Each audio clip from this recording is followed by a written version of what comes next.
পুলিশের বহরে যুক্ত হলো অত্যাধুনিক টেসলার গাড়ি।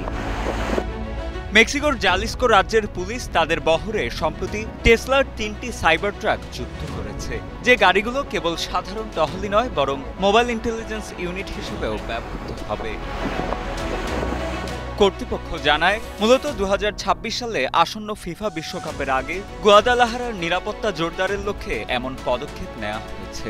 স্থানীয় পুলিশের ভাষ্য, স্টারলিংক প্রযুক্তির মাধ্যমে এই গাড়িগুলোতে নিরবিচ্ছিন্ন ইন্টারনেট সংযোগ থাকায় প্রত্যন্ত অঞ্চলেও গাড়িটির সাহায্যে সরাসরি কেন্দ্রীয় ডেটাবেসে প্রবেশ করে যেকোনো তথ্য যাচাই করতে পারবেন পুলিশ সদস্যরা।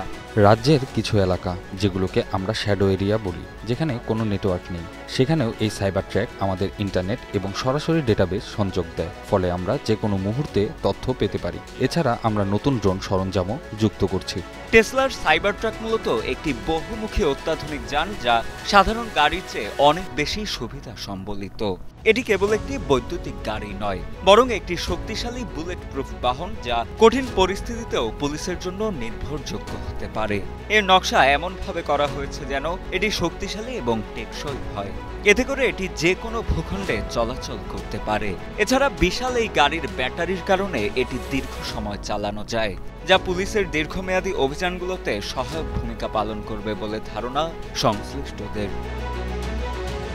তবে বর্তমানে শুধু মেক্সিকোই নয়, উন্নত সারির বেশ কয়েকটি দেশেই পুলিশের বহরে সাইবার ট্রাক ইতোমধ্যে যুক্ত করা হয়েছে বা করার পরিকল্পনা চলছে। যুক্তরাষ্ট্রের ক্যালিফোর্নিয়া, নেভাদা এবং দুবাইয়ের মতো উন্নত শহরগুলোতেও এই যানগুলো পরীক্ষামূলকভাবে ব্যবহার করা হচ্ছে। সেসব দেশের কর্মকর্তারা মনে করেন, সাইবার ট্রাক প্রযুক্তিগতভাবে অত্যন্ত উন্নত হওয়ায় তা অপরাধ দমনে আইনশৃঙ্খলা রক্ষাকারী বাহিনীর সক্ষমতা কয়েকগুণ বাড়িয়ে দেবে। তবে সাইবার ট্রাকের মতো উচ্চ মূল্যের গাড়ি নিরাপত্তা বহরে যুক্ত করার বিষয়টি নিয়ে বিতর্ক রয়েছে বিভিন্ন মহলে।